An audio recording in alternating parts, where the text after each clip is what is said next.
Okay, back on record in C versus Davis, C-377-407. Anything we need to address before bringing the jury back in? Hang on. Let's bring them in. Please rise. Rise for the jury.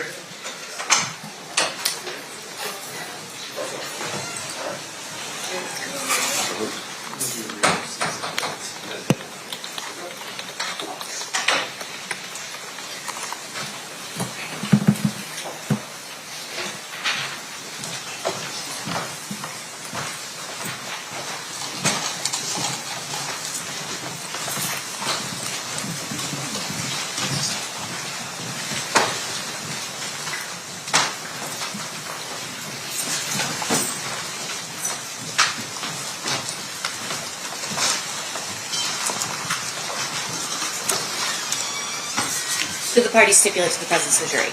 Yes, sure. You may all be seated. State, you may call your next witness.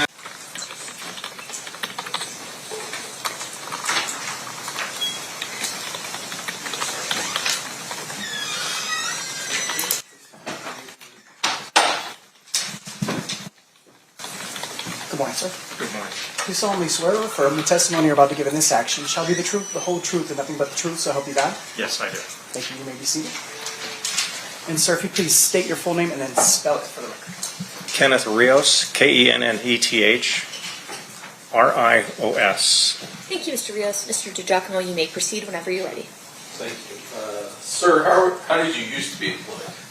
I was employed as I retired as a Las Vegas sergeant for Las Vegas Metro Police. And how long were you with Metro? 28 years. And when did you start? April 17th, 1990. You direct your attention to September 7th of 1996 at about 9 p.m.-ish in that area.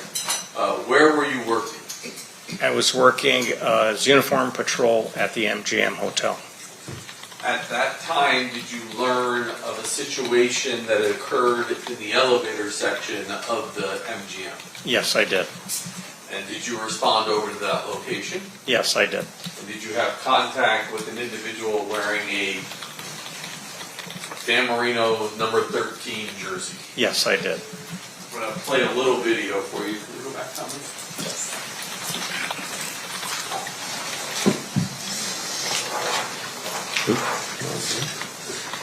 And this is 115B. And I got to play it with the other program. I don't know why.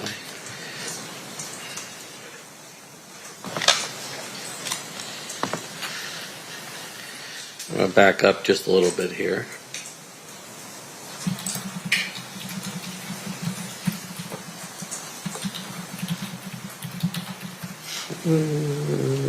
When you come in.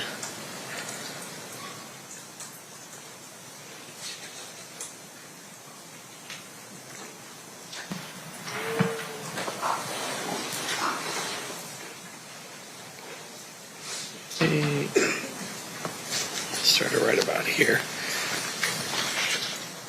You let us know when you see yourself. I see myself.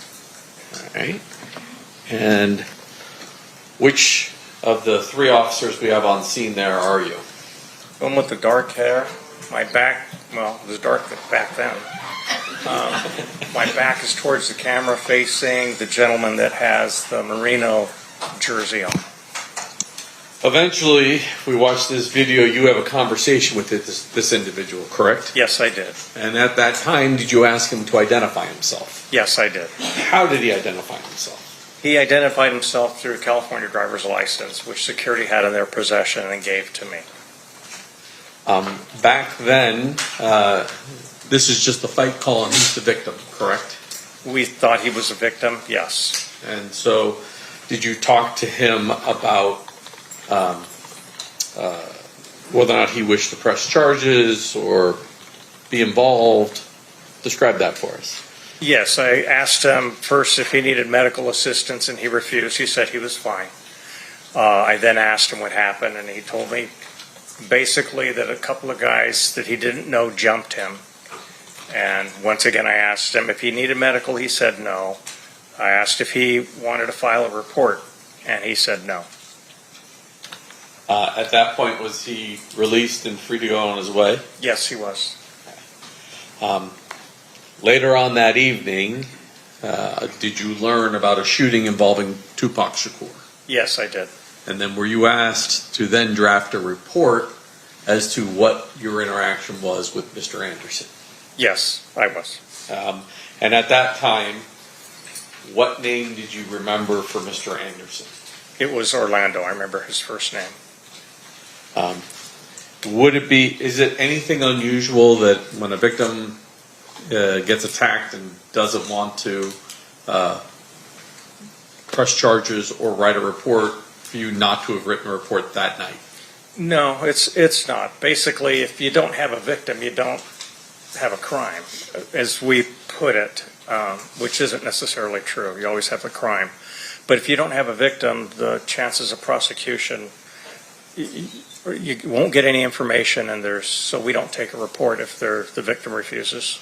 It's only afterwards, the incident that occurs a couple hours later, you then go back from memory and write down what you recall from this incident. Yes, I did. And you were able to remember his first name as Orlando. Yes. Nothing further. Cross, Mr. Stift. Mr. Rios, Yes, sir.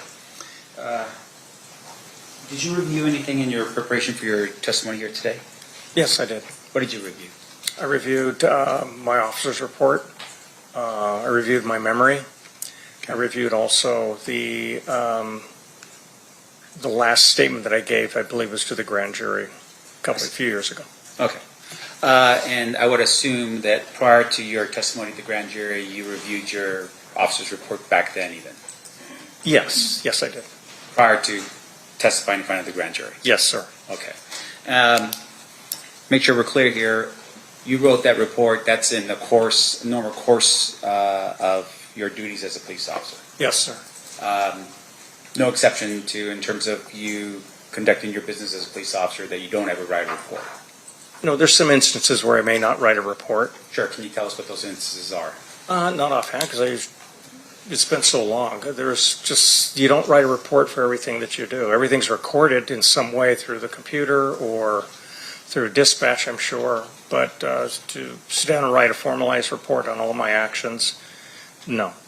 So in terms of all your actions, are you saying, like, for instance, if you get up out of your cubicle and you go into your sergeant's office to talk about fantasy football, oh, no, that wouldn't have been back then, talk about the game between the Bears and the, Chargers, we're not talking about that kind of documentation, right? Right, I would never talk about the bearers, but yes. Okay. And there we go. And in terms of the way, though, you would handle, like, for instance, if you're doing an investigation, or in this case, you're part of an incident that occurs, a report would be drafted for something like this. Yes and no. It would just depend. It would depend. It would depend on some factors. In this case, there was no victim. He refused any kind of help. But it was worth noting because of his involvement. Yeah. And so the state had asked you a question specifically as to when you wrote your report. You wrote it after you got off of this particular shift. Is that when you wrote your report? I don't recall when I wrote it, but I'm sure that my officer's report would reflect that time. But I know I didn't write it immediately after. All right. And in terms of your knowledge that Tupac Shakur had just been shot, your testimony to the jury is that you had understood at that point that potentially a person by the name of Orlando may have been something to do with that particular case. I don't recall if that was the reason why I wrote the report, if that's what you're asking. Yeah, because I'm a little curious. Like, how do you, there's a shooting of Tupac Shakur. Is it because you heard that there's a shooting up at Tupac Shakur that you go, wait a minute, there was an incident that occurred with Tupac on property? Is that how we get to this point? Back then, I don't recall if that was the process that I went through to make the report. I don't believe so. I believe that there was some other officers that probably told me and suggested that I write a report because of his possible involvement. Right. So news goes out throughout the valley, Tupac has been shot, and then you're advised, hey, there was something happening with Tupac, just capture whatever it is that you remember, right? I don't recall that happening that way, but for most intents purposes. Right. Now, in terms of your report and you writing it, you're still, I mean, you're still on property when you hear that this incident had occurred with Tupac Shakur. I don't recall where I was at the time. Okay. Would you have ever called back to the MGM and say, hey, capture more video of, this particular incident and the guy with the Merino jersey, the night of the shooting to help them with whatever investigation could be out there? Did you do that? Not that I recall, no. Do you know of anyone else among the 3 officers that were there or any other officers would have done something like that? I have no idea. Okay. Maybe they're all Bears fans and that's the reason why they didn't do that. It could be. Yep. Let me ask you this. So, in terms of your this particular night, extra officers show up as overtime. They work overtime. Is that what this is? Yes, sir. All right. And they're doing it for a special event, right? Yes, sir. And in this case, this special event was the Tyson fight. Yes, sir. All right. In terms of the amount of people in Las Vegas, I would imagine there would have been a lot. A lot of people? Yes. Yes, sir.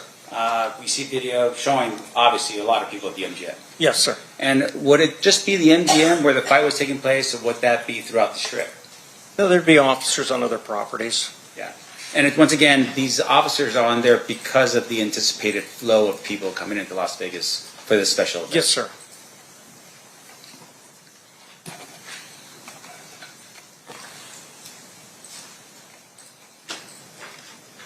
Sir, I have no further questions for you. Thank you. Thank you, sir. Anything further, Mr. Giacomo? No, Judge. Ladies and gentlemen of the jury, any questions for this witness? We have at least one.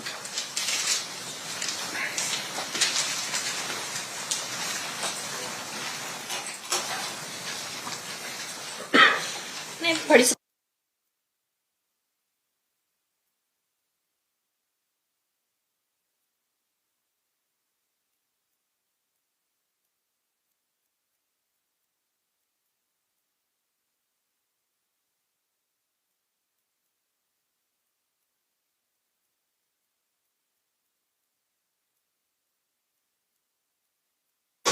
All right, a question from one of our jurors.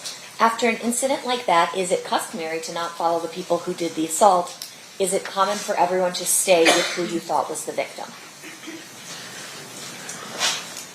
My position at that time, yes, it would be to stay with the victim because we had already radioed 2 other officers that were on scene. Okay. And as well as the MGM security had radioed to their officers up front. So it would have been my responsibility to stay with the victim to make sure that he wasn't in dire need of medical assistance or still wanted to file a report. Okay. Any follow-up based on that, Mr. DiGiacomo? No. Mr. Samft? No, Your Honor. Okay, perfect. With that, you are free to go, Mr. Rios. Thank you. All right. State, who's your next witness? William Hedemeyer? William Hedemeyer. William.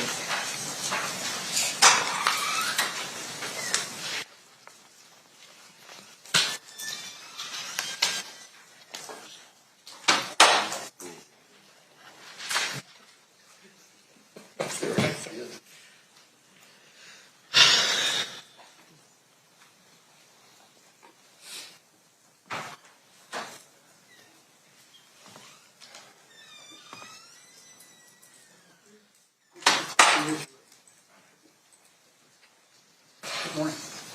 You solemnly swear or affirm the testimony you're about to give in this action shall be the truth, the whole truth, and nothing but the truth, so help you God? I do. Thank you, may I have a seat. Thank you. And sir, if you please state your full name and then spell it for the record. It's William Heidmeyer.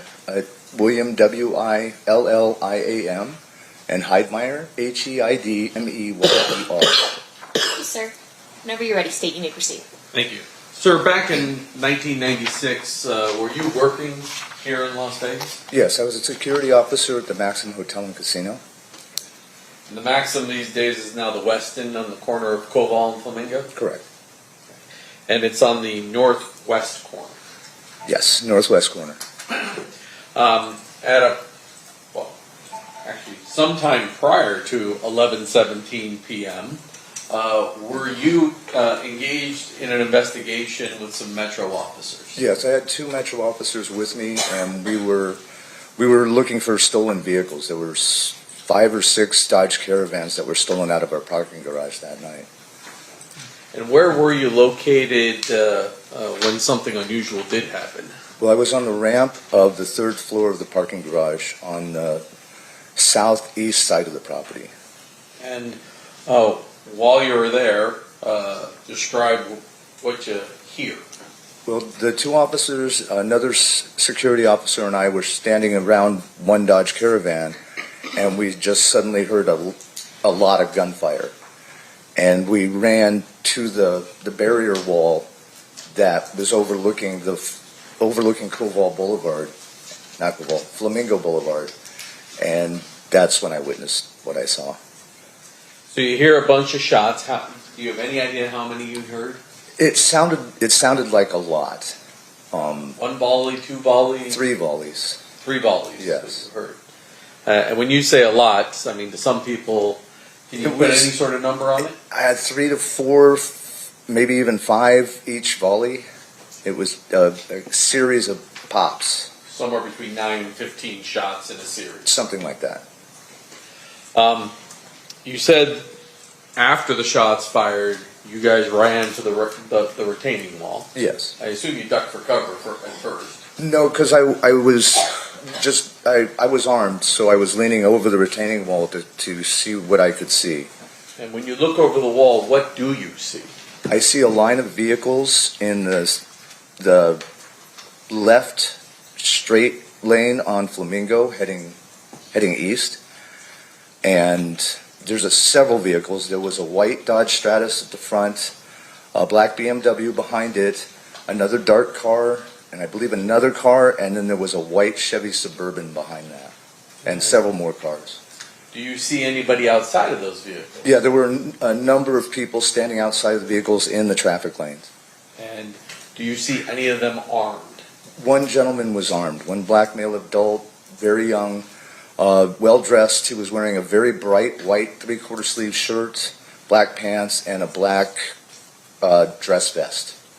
And at the time that you see him, is he firing his weapon? No, he's not, but he does have the weapon in his hand. It was an automatic weapon, an automatic pistol. Semi-automatic pistol? Yes. And is he holding it down? Is he pointing it in a direction? He wasn't pointing it in any direction. It was kind of just off to his side. What do you see this caravan of cars do?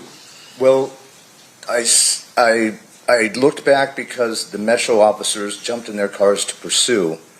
And then when I turned around, everyone was back in their cars again. And they made a U-turn heading west on Flamingo towards Las Vegas Boulevard. All of the cars in the caravan? Yes. And so you see them make a U-turn at Koval and head back towards Las Vegas Boulevard. Correct. And those vehicles, you saw the 2 Metro officers you were with jump in their vehicle to give chase to that caravan. Correct. At the time that you're out there and you see somebody with a gun, you've just heard shots fired, is it the conclusion you originally drew that person was your suspect? Yes. Yeah. That's what I deduced at the time. And based upon the officers following that caravan, that's a reasonable assumption that they deduced that as well. Right. They asked me what direction they were going. They rolled down their windows and were asking me what direction everybody went, and so I pointed to make a right and head towards Las Vegas Boulevard. And those officers then went after the caravan. Correct. Objection as to speculation. What's your response? Well, he watched them do it. He didn't. Okay. Did he testify to that? Did you watch Lay the some more officers? foundation. Did you watch the officers go after that caravan? Yes. Okay. Thank you, sir. I pass the witness. Okay. Any questions, Mr. Stan? Yes, Your Honor. Mr. Heidmeyer, I'm going to show you it's been marked and admitted as State's Exhibit number 1. 1. No. Yes. 1, 2. I need both. Thank you. Closer name, more modern. You were right. All right. I'll show you State's Exhibit number 1 here. You recognize this photograph? Yes. Okay, just to get to the point, this is Las Vegas. Yes. All right, and I'm just more concerned right now about the actual streets themselves. Can you just show us, actually, you know what, if you could step down out of the witness chair and just go to that screen, I'm going to have you point out for the jury where everything's at, okay? Okay. All right, can you point and show us where the Maxim Hotel is? The Maxim Hotel, this is Cobalt and that's Flamingo, would be right about here. Let me help you out. Yeah, right about here. Okay, and just for the record, it looks like you're pointing in this area right here. Well, this would be the hotel, and this would be where the parking garage was, and there was parking in front of the parking garage as well. All right, and just for the record, I'm pointing to the north part of, this would be Flamingo that I'm pointing at, is that correct? Correct. And that's on the north side of Flamingo, in between, what's the main streets that are in between where the property sits? It sits on Cobalt and Flamingo. The entrance to the parking garage was over here. All right, and so that area is where the Maxim Hotel was located. Right, but adjacent to the parking garage. Right, and the parking garage, once again, for my edification, is where exactly, if you could just point that out for us. Right here. All right, so that would be on the north side of the property? Yes. So would that be behind where the hotel is? No, it's beside the hotel. Beside the hotel, okay. And that's where you were located with the 2 police officers? Correct. Now, you were investigating at that particular time stolen vehicles out of that garage. Did you write a report on your own with regards to what you were doing that night with the stolen vehicles? And Actually, no, I turned that report over to my other co-officers at security because I was tied up with this incident. Okay. I'm going to zoom in a little bit better for you here, sir, if I could. Going back again. That's hopefully more helpful. All right, so when you said that you looked over and you saw, can you explain for us again sort of where the vehicles were that you saw? Well, the vehicles were on Flamingo heading east, and they were in, you have a left turn lane, 2 forward lanes, and a right turn lane, and the vehicles were in the farthest left center lane. Farthest left center lane, Correct. meaning that they were intending on going forward. Correct. They're not making that left. No, but they ended up making a U-turn. Sure, and once again, for our edification, this is 30 years ago, right? So you've got 3 lanes going directly east, and is that a yes? Yes, Okay. I'm sorry. And then you have, is it 2 lanes that are actually turn lanes to turn onto Como, or is it just Actually, I one? believe it was 2 lanes, so it would be from the facing east, it would have been the 3rd lane that they were in. There's 2 turn lanes, 2 straight lanes, and then a right turn lane. All right, and then with regards to the vehicles themselves, your testimony was that there was a white van of some sort, or maybe vehicle in front of the black BMW. Yeah, it was a white Dodge Stratus. I see. Is that a van? No, that's a No, car. it's a 2-door sedan. Okay, and then behind it is the BMW, Yes. and then behind it are multiple cars leading back. Yes. And your testimony was that you had identified a Lex, is it a Lexus behind it? I think it was a Lexus, I believe so. And then another vehicle, and then a white Chevy, and then it just kept going all the way down. Correct. So even though we're identifying these vehicles, you don't know how many vehicles were in the procession or It the. was several. I didn't count them at the time, but it was a good 10 vehicles. Okay. And all those vehicles are now making a U-turn and heading back towards Las Vegas Boulevard. Correct. You don't see the actual shots being, someone actually pointing a gun at something and shooting something. No, I did not. You just heard it. Yes. The individual that you had identified as the person with the gun, Yes. did you see that individual shoot his weapon? No. All right, but you saw him dressed up in a relatively nice-looking sort of presentation, black Yes. pants. Yes, he was well dressed. Okay, vest and a white shirt.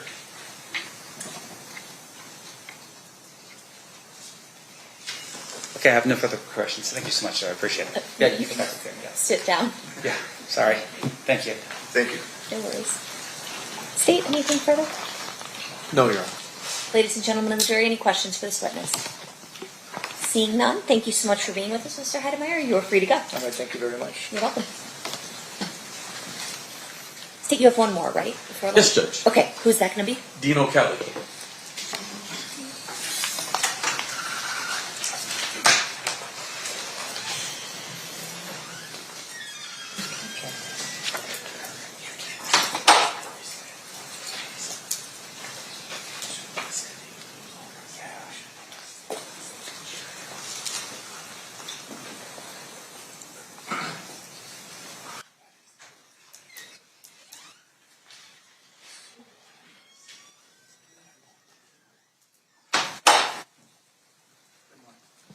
solemnly swear or affirm testimony about to give in this action shall be the truth, the whole truth, and nothing but the truth, so help you God? I do. You may have a seat. And if you please state your full name and then spell it for the record. It's Dean O'Kelly, and it's DEAN O''Kelley. Thank you, Mr. O'Kelly. You may proceed, Mr. DeJarno. Sir, how are you currently employed? I'm a deputy marshal in district court with Judge Erica Mendoza. Prior to become a deputy marshal, well, I guess you've had multiple hats. At some point, were you a Metro police officer? Yes, I was for 20 plus years. And approximately what year did you start? September of 1991. And then when did you retire as a Metro officer?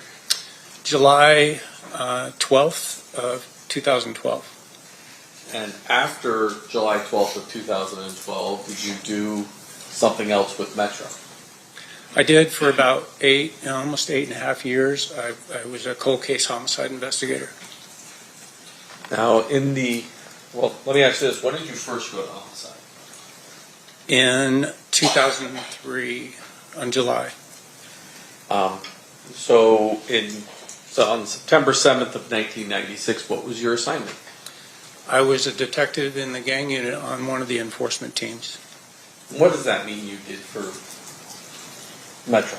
What's an enforcement team? So the enforcement teams are dressed in greens, and we usually have 5 or 6 detectives together, and we would patrol known gang areas and come in contact with gatherings that involved gang members. And then after enforcement, I did 2 years of investigation where I investigated gang-related crimes. Before I get to your actions on this particular evening, I want to ask you a little bit about how the process of report writing has changed at Metro over the years. You have handled your own cases since the early 2000s, but you also were a cold case investigator, which I assume that means you also have experience with years and years and years before you ever even became a police officer. Certainly. Was there a particular way that cases were documented up until the early to mid 2000s? I mean, I think there's been some changes over time just because of the digital age. And, when I first went to homicide, we were still using typewriters that had the little spinning ball on there and actually typing in triplicate, those types of things. Keeping our notes, handwritten in our notebook. And then it kind of changed over time. Everything went digital and we started keeping things on the computer. And so when we're talking 96, there was multiple reports written by officers as they did things because there wasn't the same computerized systems we have today. That's correct. Modern day, is there something called a main case report or a main officer's report related to homicides? Yes, there is. Explain that to ladies and gentlemen. So what we normally do, and it kind of depends on the detective themselves. I mean, you probably worked with people that have Post-its all over their desk and it's a total wreck and you have no idea what you're looking at, but they know where everything is and they know how it's organized. We had detectives that were like that. Me personally, I would keep everything on what's called a case management form. So from the very beginning, from the very start of when we got a call and we're keeping notes in a notebook, all that information go into a case management form. So I wouldn't be initially concerned with an officer's report getting started at any point because I was using that management form each and every time we did something investigatively. If we took a phone call from, a witness, then I would document that on that form. And at some point, especially if you had somebody that was in custody, you would transfer all that information over into an organized officer's report, which would then have the title at the top. It would have the date and time and location of when the incident occurred, who's involved, who are the suspects, who are the victims, who are the witnesses, and it would be in a chronological order in an investigation. But initially, everything's kept just basically in the management form. Eventually, you want to get to the point where you put together all that information into an officer's report, And there will come a point in time where the individual detective would make the decision that the officer's report's final, right? You would get it signed off. It'd be signed off by your sergeant. It'd go into the case file. And then from that point, you would just basically be filing addendums as new information came in. You might write that information down on that management form and then do an additional officer's report. That's definitely something that I saw when I went to cold case. Some of the cases that were, 20 years old, every single step that detective did was a completely separate officer's report. So you'd get 15 officers' report in the case file. It definitely made a lot more sense to finally get to one point where we had just one officer's report covering the case. And in your experience, is it unusual for an officer's report to be the very last thing that's generated by the detective assigned to the particular case? No, that's not unusual at all. I want to direct your attention back to September of 1997, and I'm going to put up really two aerials for you first of all, but I'm going to start with State's Exhibit number 1. Can we go back to me?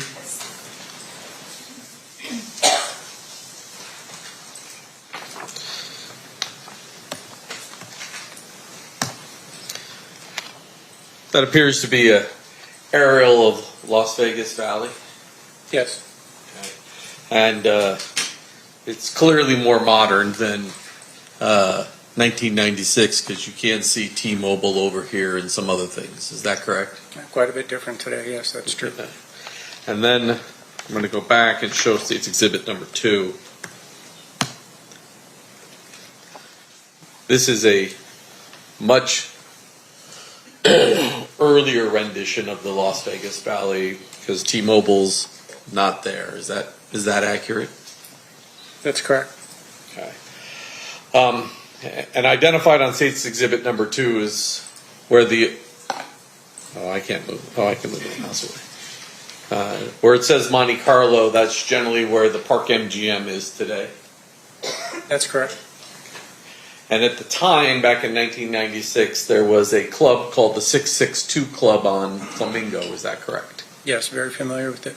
And is that referenced in State's Exhibit number 2 as well? It is. And is that generally the location where it's at? Correct. So now I want to jump back to 1. At about 11:17 p.m. On September 7th of 1996, where were you? We were conducting enforcement activity kind of northeast of the location of Koval and Flamingo. And did something catch your attention? Yes. As we were out with a couple of 2-3 gang members, we heard over the radio an officer rather excited, certainly under a stressful situation, reporting shots being fired and requesting a code red on the radio. We weren't very far away, so we cut the guys loose that we were with, got in our vehicles, and with lights and siren, we went over to respond to the area of the Maxim Hotel. When an officer calls out code red, what does that mean? What is he trying to do? The code red is so that no other radio traffic is coming across except for what those officers are going through. So it's trying to keep the radio traffic to a minimum. So we didn't even announce that we were en route. That's not important for dispatch or really anybody else to know that we were on our way, because we're waiting for updates from that officer or from the officers involved. So we stay off the radio. It's a sacred thing. You don't break the code red unless you really have to get on the radio. And where do you respond to? We responded to the intersection of Koval and Flamingo right there at the Maxim Hotel. Now it's called the Westin. But we went into the parking lot on the south side of the Maxim, and where we saw a patrol unit. At some point, do you walk out onto Flamingo? Well, let me ask you this. When you first arrive, is there traffic still driving eastbound on Flamingo? Yes, I mean, nothing's changed so far as traffic at that point, because whatever had happened was several minutes before that. So now people are still just driving by. We got to the parking lot.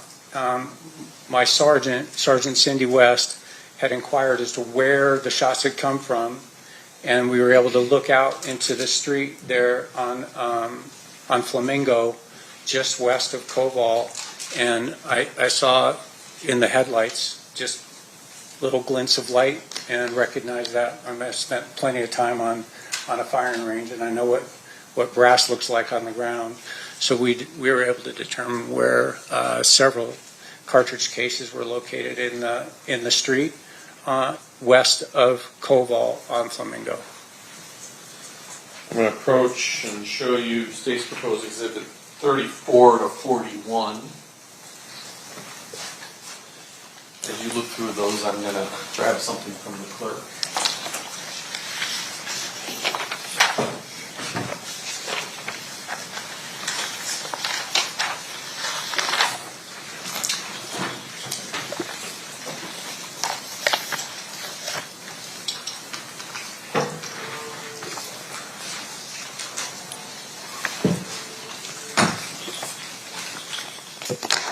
Do you recognize those? I do. And how do you recognize those? When we spotted the cartridge cases in the street, at the time my enforcement vehicle was in a Chevy van, and we had a whole bunch of cones. So as we located the cartridge cases there on the roadway, we took a bunch of cones out of my vehicle and actually placed them, in the photographs you'll see it a little bit different, but we placed the cones on top of or over the cartridge cases, so the cones protected where they were located, because you could even see there was at least, I know one for sure, maybe more, that had already been run over by traffic, so it was a little bit mangled. So we protected the crime scene, and we also popped a couple of flares on the north side of the number 3 travel lane where the cartridge cases are located. And this State's Exhibits 34 through 41 fairly and accurately represent that situation. Yes, it is. Move to admit. No objection, Your Honor. So admit it? So I'm going to put up 34. And can you just describe for us what we're looking at? So you can see the cartridge cases are kind of straddling the 2 lanes. I'll stop you for a second, Mr. O'Kelly. Yes. There's a mouse sitting right there. Don't click it. Just it'll freeze up the whole system, but you can use it as a pointer. Exactly. So these 2 cones that we set up here were more or less to protect where the cartridge cases were located. These other cones are covering the actual cartridge cases in the roadway. The one that's closest to us in this picture is a bullet fragment. It was the furthest away from Koval. And then the other cones are all spent cartridge cases, Winchester, Smith & Wesson 40 caliber cartridge cases. Do you know a person by the name of Dan Ford? Yes, I do. How do you know Dan? Dan Ford is a senior crime scene analyst that I worked with quite a bit. We started on the department right around the same time. And ran into him several times on cases that I worked with in the gang unit investigations. We also utilized him on the RICO task force that I was on for a couple of years. And then he responded to countless homicide investigations during my career.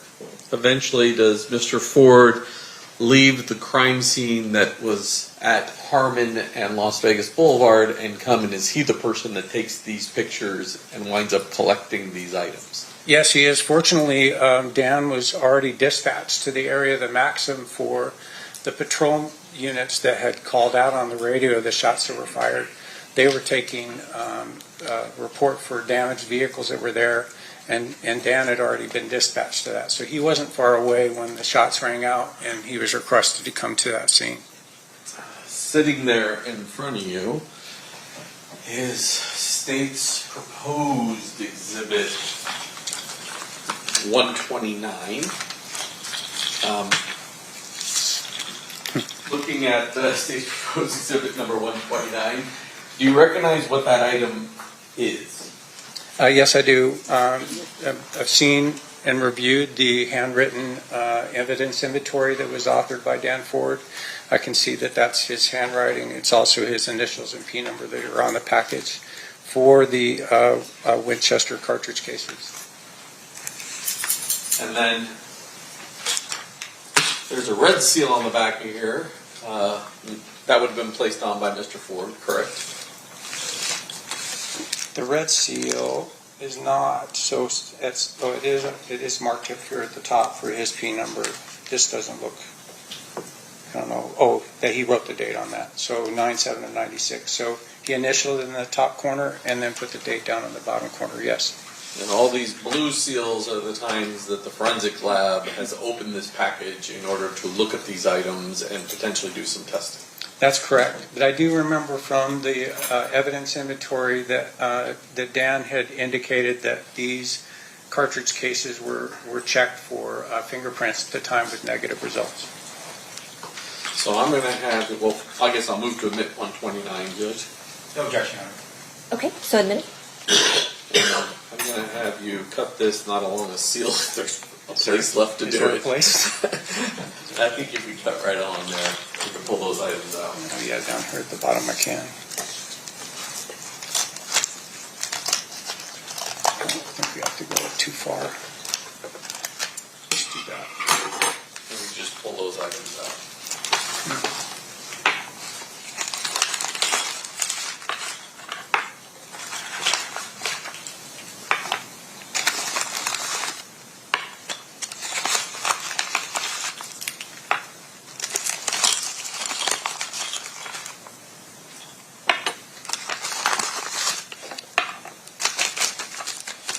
These, well, they will eventually be marked 129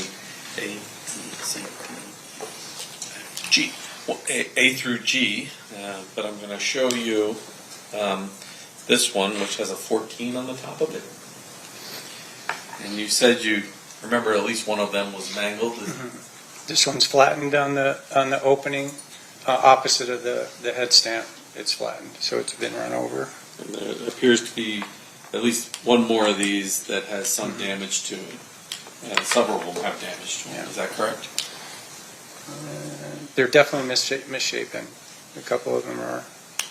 This is actually the closest that I've seen them, because when we came out, we just put the combs right over the top of them, didn't mess with them at all.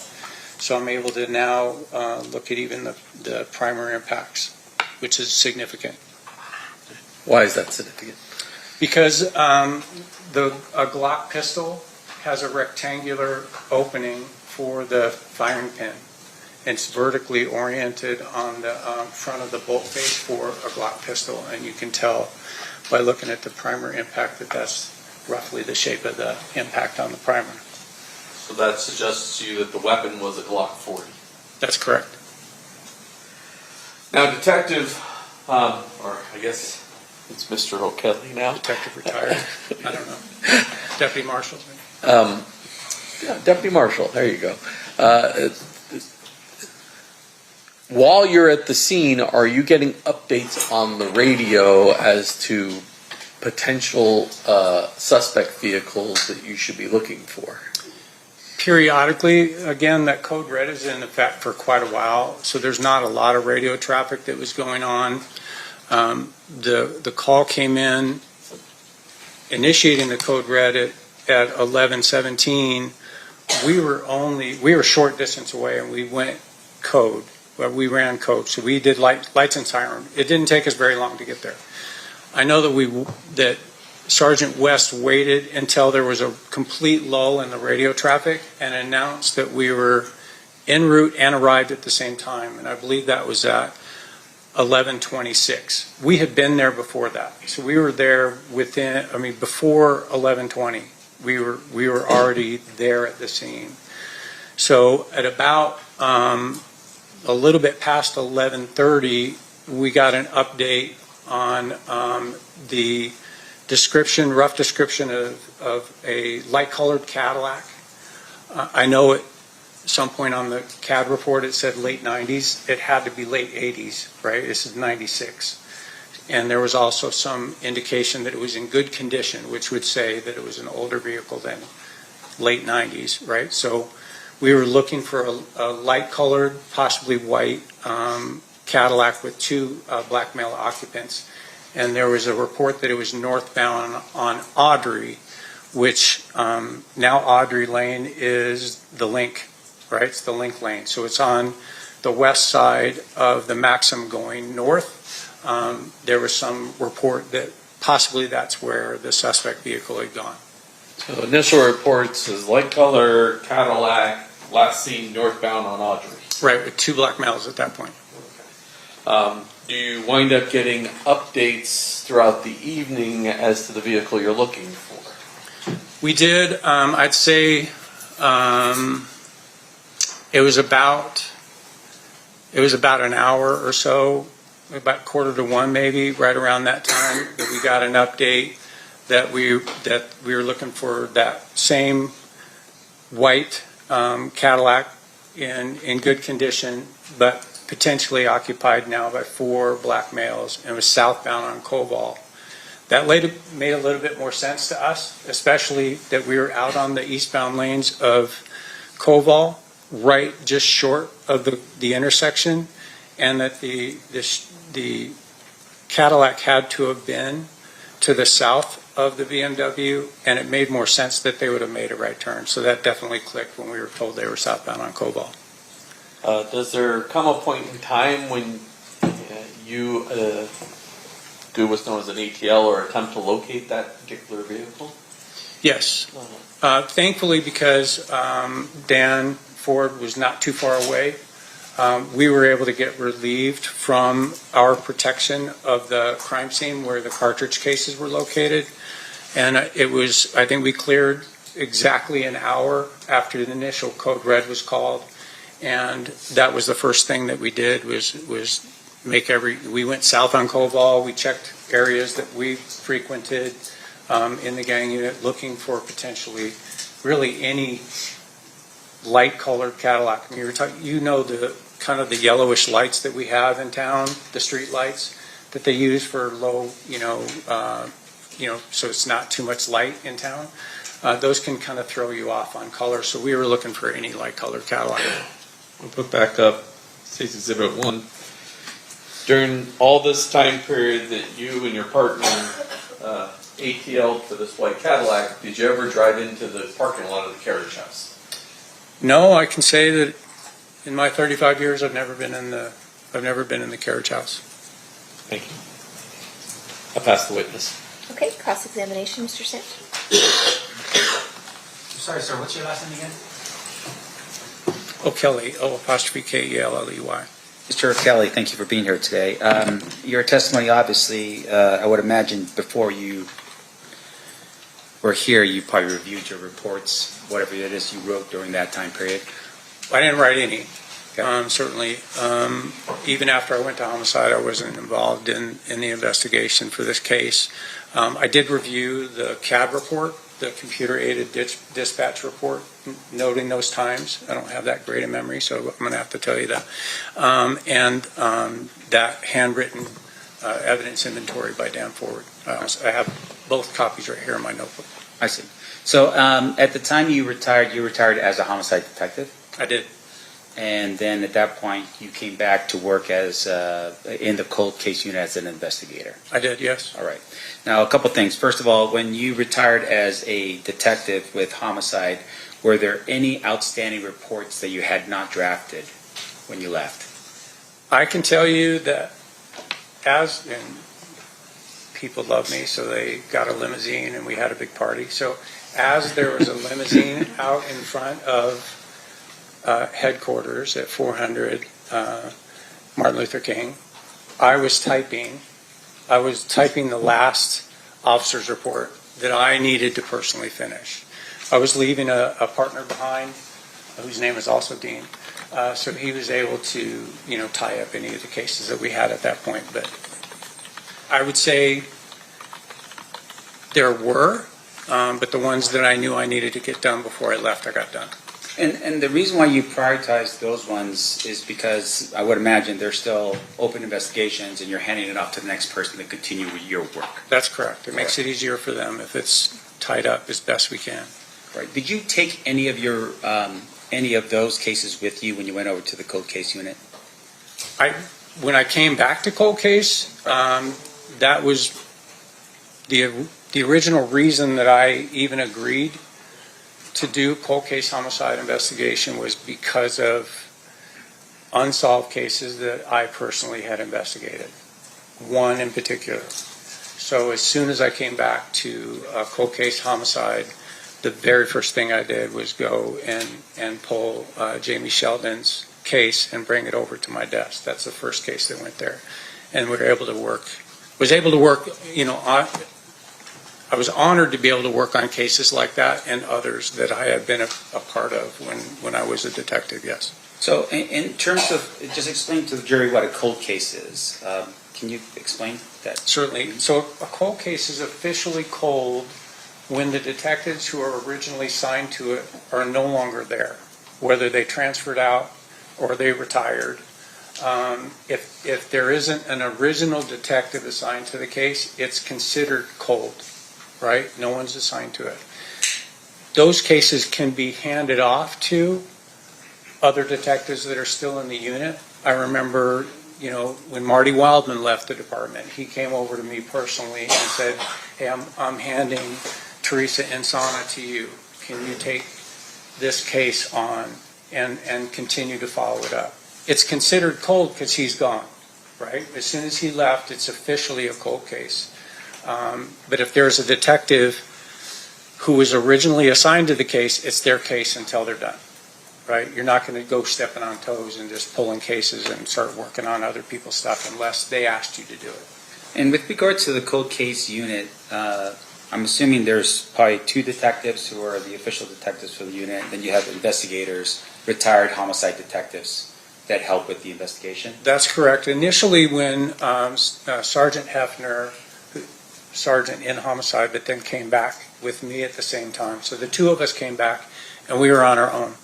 Like we had a sergeant that was assigned to us, but basically they were a signature block. We could pull any case that we wanted and work on those.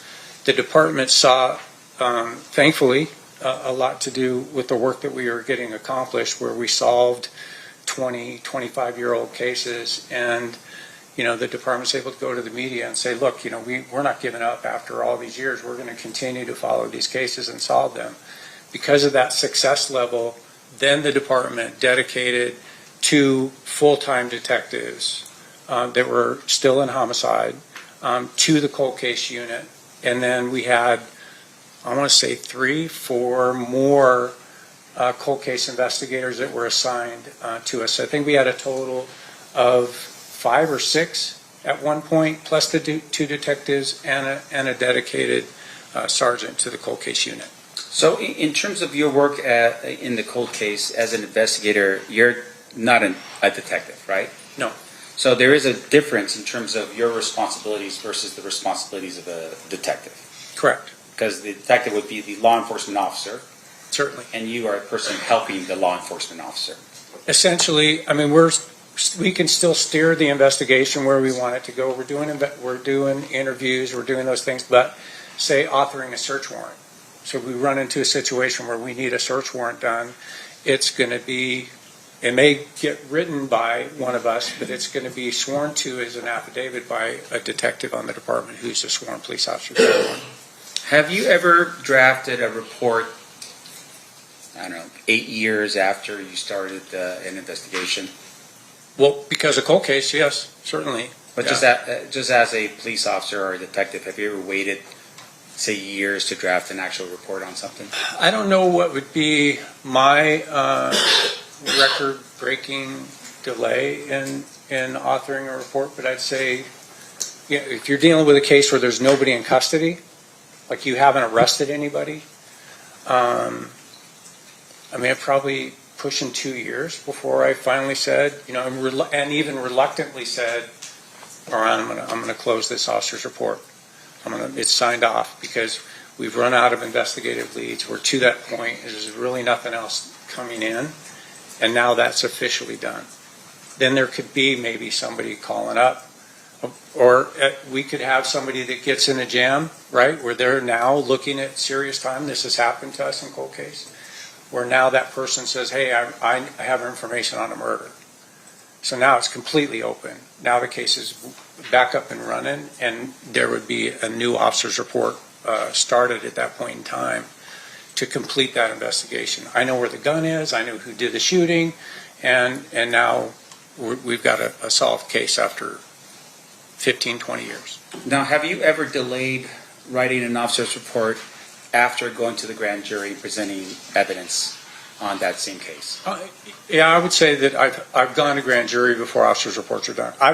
I would say that I've gone to grand jury before I've started an officer's report. Again, because for me personally, and for a lot of the guys that I work with, I'm not completely OCD, but I mean, certainly there's things that I need to get done, or I'm not going to be able to sleep, that kind of thing. You may feel that way. But I always get the case management form started and maintained up to date. It's going to be up to date. If you make a phone call to me, I'm going to document it, date, time, phone call, right? That may not go into the ultimate officer's report because it's superfluous information, didn't mean anything, but I'm going to keep that record in the CMF. I might not even start the officer's report for months, and grand jury may have already happened. Now, I feel now some pressure to get that done, right? Because if I'm going to grand jury, more than likely we have somebody in custody, and I want the district attorney's office to have the benefit of a completed officer's report, although it's not necessary. Right. And so if you had submitted it to the grand jury or done your grand jury, you're telling us at some point you could delay finalizing your officer's report. Yes. Okay. Now, would you delay that officer's report until after you retire? Well, because I still have a partner that hasn't retired, I can have confidence in doing that. You know, we definitely did have that happen. I recall specifically a double murder that was not, the officer's report wasn't done when I left, because I knew Dean was going to be, Detective Rates was going to be continuing on with it. Right, so you knew that the other detective would still be the detective handling the case through because you are now retired. No question. But what if you didn't have that detective there, that your partner? Would you have delayed after you retired to draft your officer's report? I would not. How about? I wouldn't be able to do it, right? I mean, I just know that I wouldn't be able to do it. That's why when, the limo's out in front of headquarters, I'm typing an officer's report. I literally I got the officer's report done and then went downstairs. I was done. I was retired. Now, can you explain to us, I'm sorry for interrupting, but can you explain for us a little bit about why reports are so important to you in your line of work as a homicide detective? Reports document everything, right? I mean, you need to document your observations. You need to document evidence. And for us, in homicide and even in the gang unit before that, we did that with officers' reports. Officers' reports don't become evidence, right? Officers' reports are so anybody picking up that case file can walk through the investigation from beginning to the last part of an officer's report is conclusion, right? So it may be a conclusion as to what you believe happened and you don't have somebody in custody. It can be a completed officer's report where the case isn't solved. It's still open, right? But it's at that point when you're doing the conclusion, it's more or less your opinion. This is what we believe based on everything else that precedes it in the officer's report. Okay.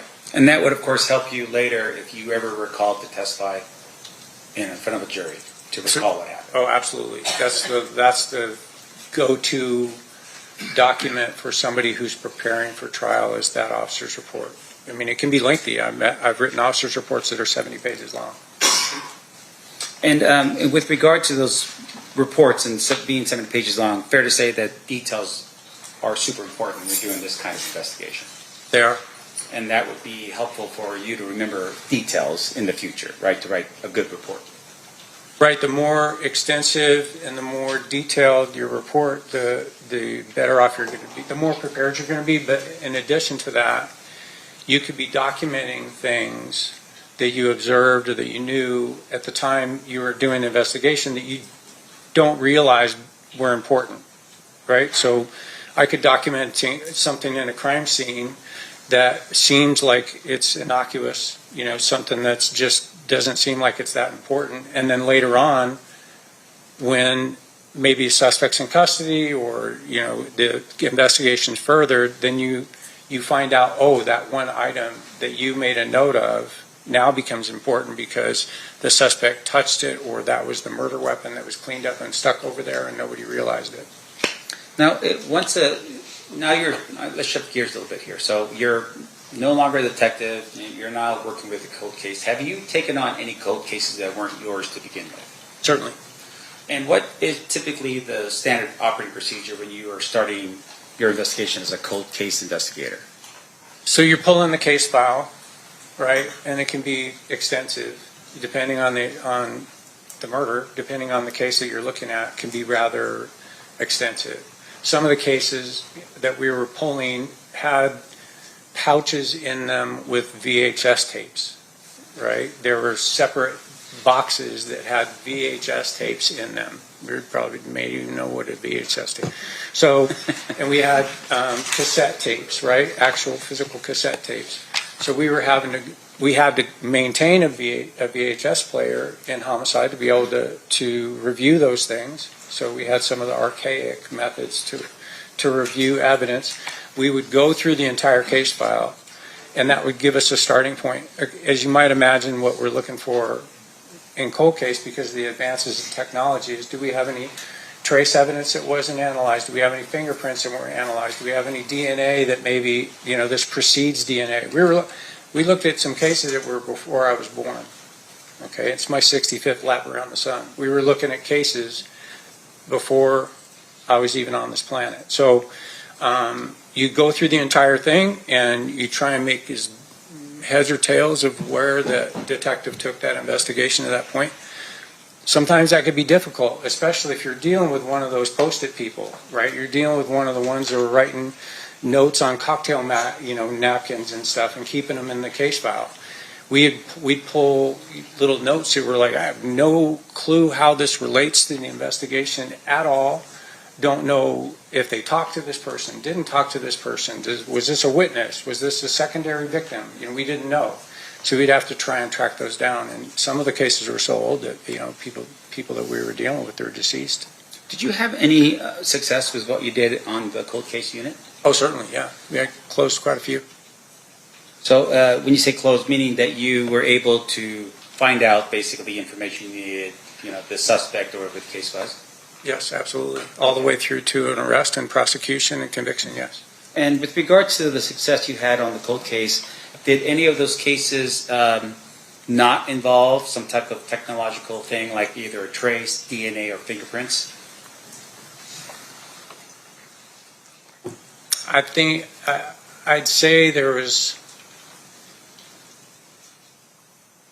none come to my mind that we didn't have something that was redone and reviewed and then came to a conclusion or pointed to a specific person that we were then able to go and interview.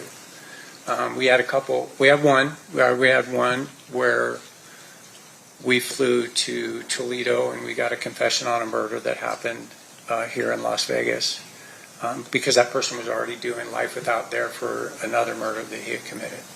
I don't recall that we had any physical evidence in there that we needed. He confessed to it basically. What do I have to lose? I'm already doing life without. So he basically was in custody ready for a murder in another state and basically Columbus, confessed and said, hey, I'm confessing this murder in Nevada. Correct. So it wasn't like you found, We did. I mean, you look at some of these case files and they're definitely pointing towards a specific person, right? Every indication is that this is who you're dealing with. Right. And that it just didn't, you couldn't get it across the finish line, right? And like Jamie Sheldon I brought up earlier, I know who did that murder, but it's whether or not there's enough to get across the finish line with that piece of evidence that's going to be where the district attorneys are willing to take that case to trial. And you're waiting for that one more thing, right? So it just stays there waiting for that one more piece of evidence to come in. And that happened with some of the cold cases where it's like, hey, we knew who this person was. I remember one specifically where we had a guy where we knew in the gang unit who we were looking for. And then I got to homicide and then looked up case files and saw that that person had never been charged. I'm like, how did he never get charged? We knew who it was. And we were able to then put enough together to arrest him and get a conviction. And the arrest was because of either DNA or fingerprints or something along those lines? On that one, no. We had video surveillance that existed at the time on a VHS tape from a 7-Eleven. You know, back when they were recording over them every 7 days, and so it was grainy, and you're like trying to get a clear enough picture. But we were able to, and we had physical evidence at the time that existed at the time connecting him to other cases, and we were able to get a conviction on that particular case with nothing new.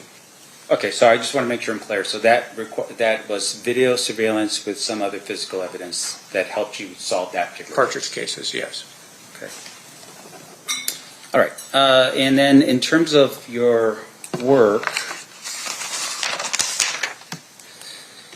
the night of what happened here, now if I could just ask you to switch over to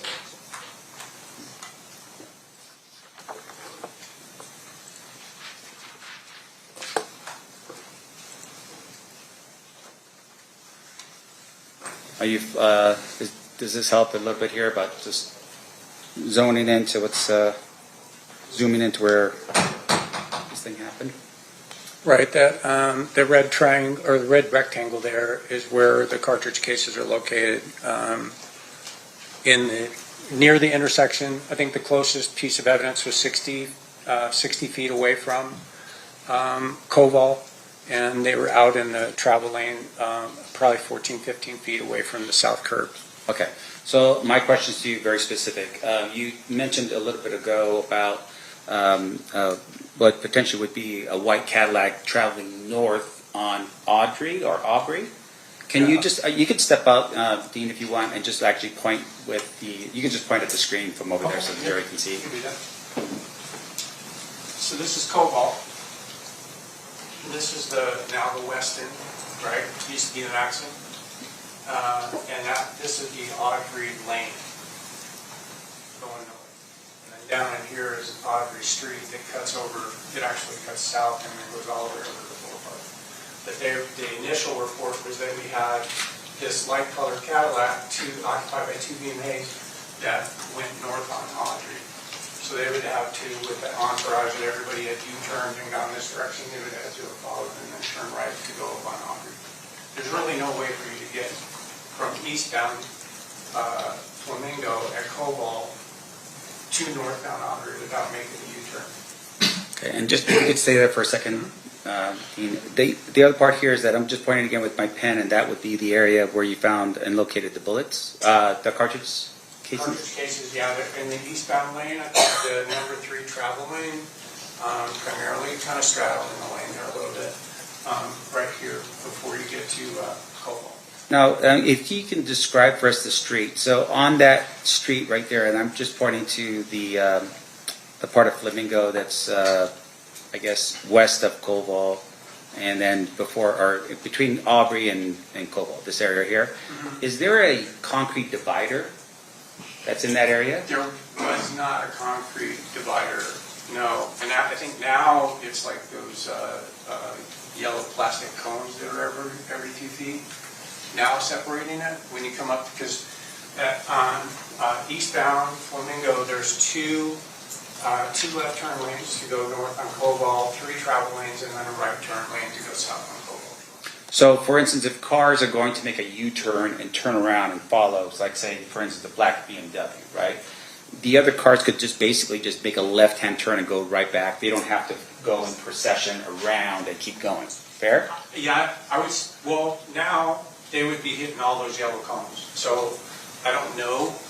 I don't think back then, I think you could probably just right there, I mean, it's a violation of the law. It is. Yes, you could certainly make a U-turn there. Because my understanding is those cones that you're talking about would be actually on Cobalt to prevent people, I guess it's like to stop traffic from merging or having too much lanes or traffic in that area. Do you recall that? I know all the yellow cones because I took a fellow marshal to the airport yesterday, and the lady in the box actually took me north on Cobalt to pass that intersection. So I was able to see all the yellow plastic. They're permanent cones that are there on the road right now, dividing the north or east and westbound traffic. Right, but at the time, your recollection back in 1996, you don't know if there were cones up at that I point. don't know there wasn't. Yeah. I know there wasn't, and there wasn't a New Jersey wall, so I think the idea could just make the turn. Just There make might have been a curb, there might have been a cement curb, but I don't see that in the photo, and I don't have an independent recollection of it. Gotcha. So those cars are, if we're trying to envision the BMW getting shot at, and at some point it's making a U-turn, there's some discussion about rims on the vehicle being messed up because of, Yeah, it's possible. and then as it's going down, the other cars would have just either just turned around and made a immediate left. To Possibly. I know, because we never went to Harmon and the Boulevard and never saw the entourage, the other vehicles that had gone down there. Your Honor, I have no further questions. Thank you. Anything further, Mr. Giacomo? Briefly. I don't know if you retired on a Friday, but if you knew when you retired on Friday that on Monday you were going to be right back there as a cold case investigator, you wouldn't feel, or would you have felt, the need to finish that Friday before you got in the limousine? I think I would have been okay to let it go. Yeah, that'd have been all right, and skip that part. Yeah. Let me ask you this. Has there been at least one case with you and I, in fact, where there was never an officer's report that was able to be completed? No, Debbie Flores Narvaez. And, is there any requirement that there be an officer's report created? No, again, officer's report's not evidence, right? It's just kind of a guideline to go through the case file itself. There was, in the case that we're talking about, a case management form that went all the way through the investigation, so it really wasn't necessary to get to put it on trial and get a successful conviction. You mentioned as well that old case files. You've looked at, you said case files from before you were even born. Yes. You don't know if all of the reports that were ever generated were in that file or not in that file when you get the case, correct? I could say that there were some case files that we pulled that they weren't even in 3-ring binders anymore. They were in accordion files, and there were definitely things missing, right, over time. The frustrating part of cold cases, going to pull evidence and seeing that it had long been destroyed, wasn't even available anymore, which shouldn't happen, but it sometimes does. And so, you're trying to piece together the case even without some pieces of evidence that you think is crucial. So despite not having maybe everything that the original detectives have, you don't just give up. You still try and solve the crime. Exactly. Well, you go redo it, right? I mean, if there's indication, like again, if you got a cocktail napkin with a name and a date of birth on there, but you don't know how that was involved, then if that person's still around, you go interview them. And, we ended up doing it in cold case. We ended up doing a bunch of traveling to where we would go do those interviews and sit down with people, and, they have. I mean, being a witness to or being involved or even connecting remotely to a violent incident like that or a murder, that's called a significant emotional event, right? You're going to remember very specific details. I'm sure in your own life you've had that, where something really significant hits, and you can remember what you were wearing, you can remember the smell, you can remember where people are standing. So we're able to just go back and redo that interview and then put that into the case file, even though it was missing. And you sort of said this, but in a lot of those case files, law enforcement knows what they believe to be the story. They just don't have the witnesses to present in a courtroom to establish the crime beyond a reasonable doubt. No question. I would say, especially during my 2 years in investigation in the gang unit, also the 2 years on the RICO task force that we were involved in, we were dealing with gang-related crimes, and there were many cases where we had something happen with, we knew 50 people around, right? There were 50 people there, and you start talking to witnesses, and everybody has the same statement. I heard shots, I ran, and the police stopped me for no reason, right? So you don't get that level of cooperation because people are afraid, right? People maybe think because they think gangs might be involved, they don't want to say anything, they keep it to themselves, and they live with the fact that they didn't help, right? But then with cold case, we were able to come back to some of these older cases where now that young gang member that might have had 7% body fat back then and was, in his prime and was scary is now an older toothless, bulldog, that's resting in the shade. So people are not afraid to now come forward and say, yeah, I was there, I saw it, I know exactly who did it, and I can prove it. So we were able to solve some cases like that, which was good. And you even mentioned a situation where you read through the file, you're like, I know who did it. You flew to Toledo and he confessed. Correct. And that can happen in cold cases as well. Yes, it does, thankfully. Nothing further. Mr. DeGiacomo, are you moving to admit exhibits 129A through G? I was going to have her mark them first before I offer. Okay. Was there an objection to the admission of them? No, Your Honor. Okay. They will be admitted, and you may mark them. Jessica. And Mr. Singh, further questions? Okay. Sorry, I thought I was done with you before. No worries. So with regards to the this incident, I want to make sure I'm clear here. You thought you had a suspect. What did you do? Send him a letter and say you need to confess to this crime? I mean, how did that work out with the thing that happened in Toledo? Oh, in Toledo? Yeah.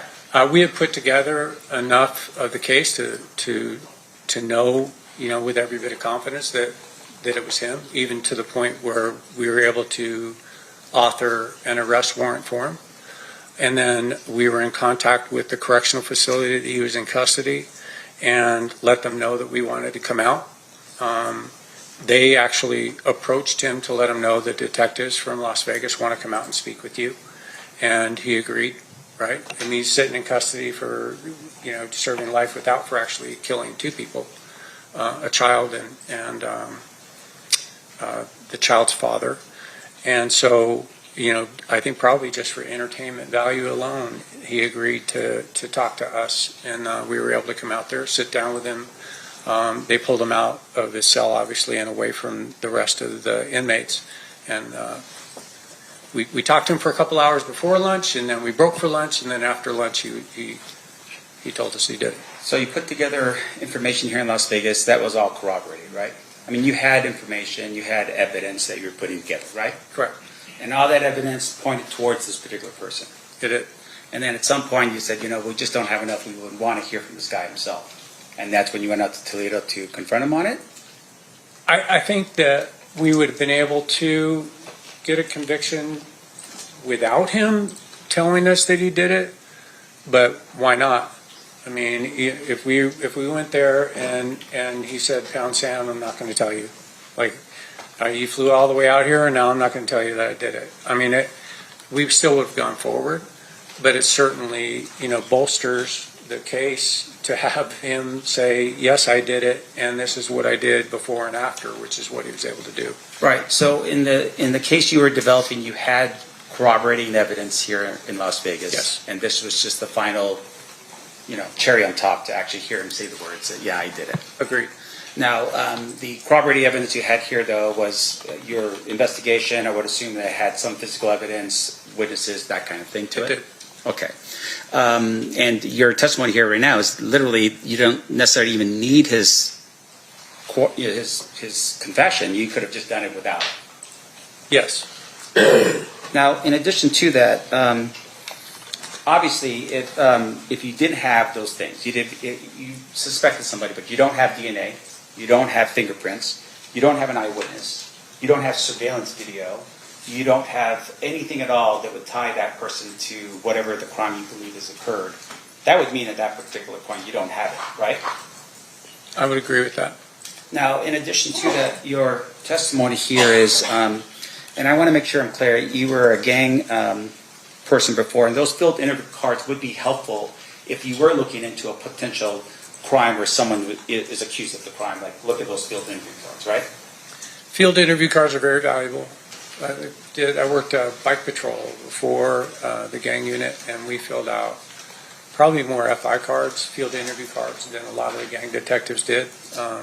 That got me voluntold to test for gangs. And so, yeah, field interview cards are very, very valuable piece of information because you're contacting somebody in a non-threatening, non-arrest, non-custodial environment, and they're telling you, they're giving you information that you're able to document. And if you can explain to the jury a little bit what a field interview card is. So that, like I was talking about that stop that we were on before the code red was called. So we were talking to some gang members that were gathered out in a neighborhood that we were familiar with gang members that we were familiar with. And so each time they're contacted, we would do a field interview card, little small, 3x5 card. This is a rights card, but it's about just like this. It's white, and it has all of their pertinent information. Name, date of birth, all, height, weight, eye color, all those things, where you're contacting them. And there's a narrative portion on the back. And, most of the gang members in that type of environment would say, yeah, hey, I'm 18th Street. I'm like, whatever, for life. I'm 18th Street for life. So you document that. That's 18th Street for life. Because that's maintained in what you've heard, the gang file for a period of time, until that person says, no, I'm not, I don't affiliate with them, I'm not doing that anymore, I'm away from it. And then if that stays consistent for a certain amount of time, then that person's no longer in the gang file. Is it every time that person comes in contact with law enforcement that a new card is generated because it's a physical thing? A new card is, I always did. It documented my stop, it documented my activity, it documented our work, it documented, plus it starts the time clock every time, right? So every time that person admits, every time that person's in the company of other known gang members, and then it starts that time clock so that they stay in the gang file until that time expires. So you want the clock to continue to start over. Okay, and just one last question, and I hate hammering the heck out of this report stuff, but in terms of the example that was given to you by the state, they said, well, if you retire and then you go into cold case, you can continue on with the investigation if it's a cold case, right? I would, yeah, Okay. definitely. How about the district attorney's office? You're an investigator with the district attorney's office. Does the district attorney's office have a cold case team? We didn't have anybody assigned to us. At the time, because I left in January of 23, at the time we didn't have anybody that was catching our cold cases specifically, so I couldn't tell you one way or the other. Right, so you are testifying that Metro has a cold case unit, to which if you're a detective with homicide and you want to take a case with you, you could have done that, right? Certainly. But with regards to taking your case as a homicide detective and now working for the district attorney's office, that's not how that typically works, right? I wouldn't know how they function with it, because I know, we put a case file together and we submit that case, it gets approved by the DA's office, and that the district attorney may recognize certain things that need to be cleaned up or need to be followed up on that maybe wouldn't come back to the detective in homicide. Because keep in mind, if we're working a big case, we're still catching new cases. You don't catch a big case and then all of a sudden, time out, and I get to work this case. You're still catching new cases. We worked one weekend in 2003 where we had 6 murders in one weekend. So you're up going into the weekend and up on rotation coming out of the weekend. Because all the teams caught a case. And so, just for the jury so they understand, Metro is the police department, they do investigations. Correct. Once you're done with the investigation, you develop a suspect, you then submit that request to the DA's office and the district attorney's office for prosecution. Correct. The district attorney's office, on the other hand, do not have investigators that initiate cases to be charged, right? I don't know how the DA's investigators run their, I know I had contact with them multiple times over the years, because now we've involved the DA's office in what we've produced, because we seek the truth. DA's office seeks justice, right? So but I know there may be some incidental things that come up that an investigator will handle rather than taking it back to the homicide detective for follow-up. In your experience throughout law enforcement, even up to currently, have you ever seen an investigator or the Clark County District Attorney's Office be the primary officer on a case? No. No further questions. Thank you, Your Honor. Anything further, Mr. DiGiacomo? No. Any questions from the jury? We do have at least once. Can I have the parties approach? Except we only have one.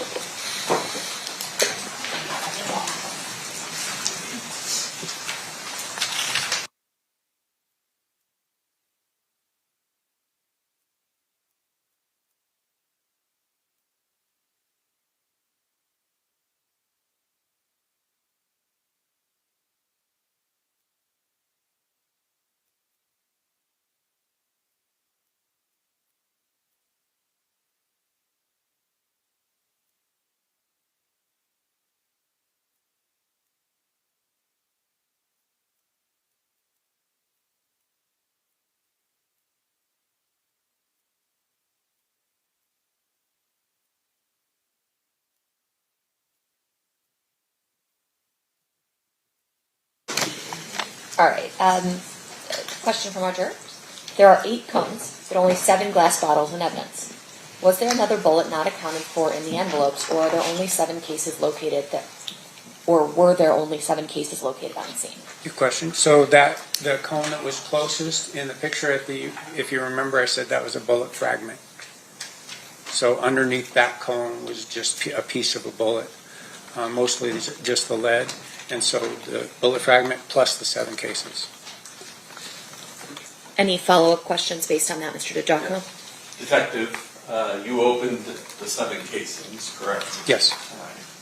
Showing you what's marked the state's proposed exhibit number 130. These appear to be all the bullets and fragments that were collected by Dan Ford. That's correct. They were also listed on the evidence inventory that I've seen a copy of. I recognize the handwriting and initial and P number for Dan Ford. As, once again, there's also a blue stripe on here. I'm not going to open this one. There's also a blue stripe on here indicating that they were forensically tested as well. Yes.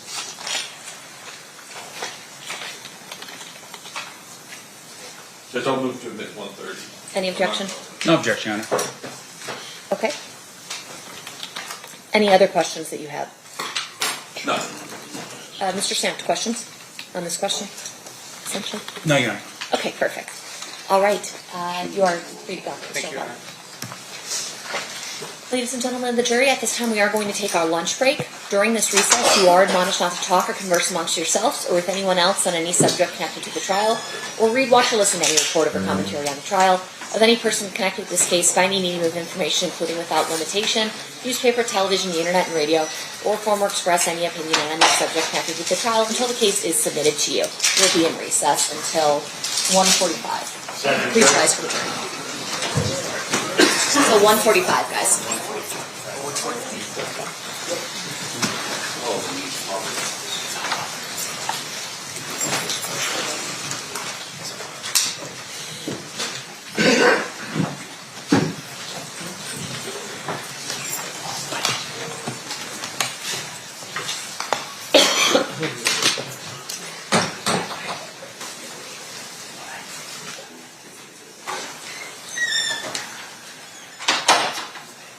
All right, jury's exited. Anything you need to address outside the presence?